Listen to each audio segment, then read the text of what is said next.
Улсын хурлын дарга эрхэм гишүүдээ.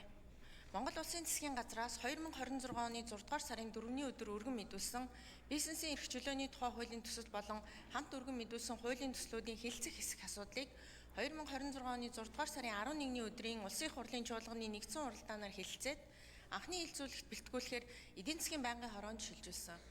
Мөн Улсын хурлын гишүүн О цогт гэрэл Б Жаргалан Г Очирбат нарын гишүүд 2026 оны 6 дугаар сарын 5-ны өдөр өргөн мэдүүлсэн эдийн засгийн эрх чөлөөний тухай хуулийн төсөл болон хамт өргөн мэдүүлсэн хуулийн төслүүдийн хэлэлцэх хэсэг асуудлыг 2026 оны 6 дугаар сарын 18-ны өдрийн Улсын хурлын чуулганы нэгдсэн хуралдаанаар хэлэлцээд анхны хэлэлцүүлэгт бэлтгүүлэхээр эдийн засгийн байнгын хороонд шилжүүлсэн.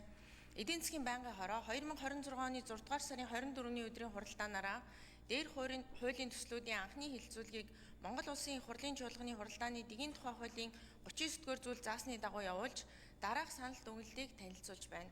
Монгол Улсын их хурлын чуулганы хуралдааны дэгийн тухай хуулийн 37-р зүйлийн 37-гийн 2 дахь хэсэг заасны дагуу Монгол Улсын их хурлын даргын 2026 оны 278-р захирамжаар дээрх хуулийн төслүүдийг нэгтгэн байнгын хорооны болон чуулганы нэгдсэн уралдаанаар хэлэлцүүлэх бэлтгэл хангах үүрэг бүхий ажлын хэсгийг Улсын их хурлын гишүүн Д их төвшнгөөр ахлуулж гишүүдэд Улсын их хурлын гишүүн Б Баярбаатар, С Зульфаар, Б Мөнх соёл, Э Од Баяр, П Пунсалмаа, Д Пүрэв Даваа, П Сайн зориг, Г Уян гишиг, Д Үүрийн туяа, С Цэнгүү нарын бүрэлдэхүүнтэйгээр байгуулсан. Ажлын хэсэг бизнесийн эрх чөлөөний тухай хуулийн төсөл болон эдийн засгийн эрх чөлөөний тухай хуулийн төсөлтэй холбоотойгоор бизнесийн эрх чөлөөний тухай хуулийн төсөл болон эдийн засгийн эрх чөлөөний тухай хуулийн нэгтгэсэн төслийн нэрийг эдийн засгийн эрх чөлөөний тухай гэж өөрчлөх, нэгтгэсэн төсөлд хуулийн зорилт эдийн засгийн эрх чөлөөг хангах талаар баримтлах зарчмыг тодорхойлох, эдийн засгийн эрх чөлөөг хангах төрийн бодлого, зохицуулалт, ил тод байдлыг хангах, хянах, төрийн байгууллага албан тушаалтны хууль бус шийдвэр, үйл ажиллагаа, үйлдэл, эсвэлтгүйгээс бизнес эрхлэгчид учирсан хохирлыг төр хууль заасны дагуу нөхөн төлөх.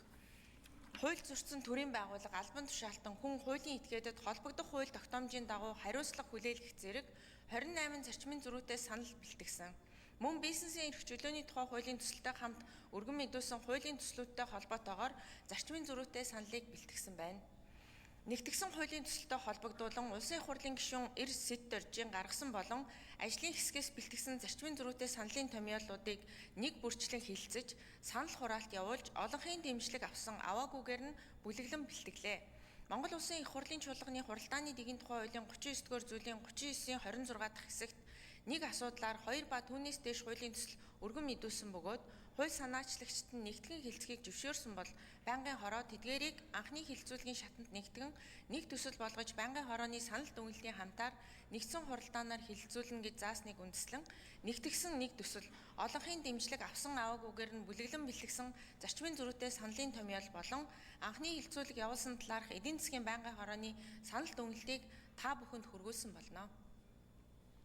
Улсын их хурлын эрхэм гишүүдээ бизнесийн эрх чөлөөний тухай хуулийн төсөл болон эдийн засгийн эрх чөлөөний тухай хуулийн төслийн нэгтгэсэн төсөл болон хамт өргөн мэдүүлсэн хуулийн төслүүдийн анхны хэлэлцүүлгийг явуулсан талаарх эдийн засгийн байнгын хорооны санал дүгнэлт зарчмын зөрүүтэй саналын томьёолыг хэлэлцэн шийдвэрлэж өгөхийг та бүхнээс хүсье. Анхаарал хандуулсанд баярлалаа.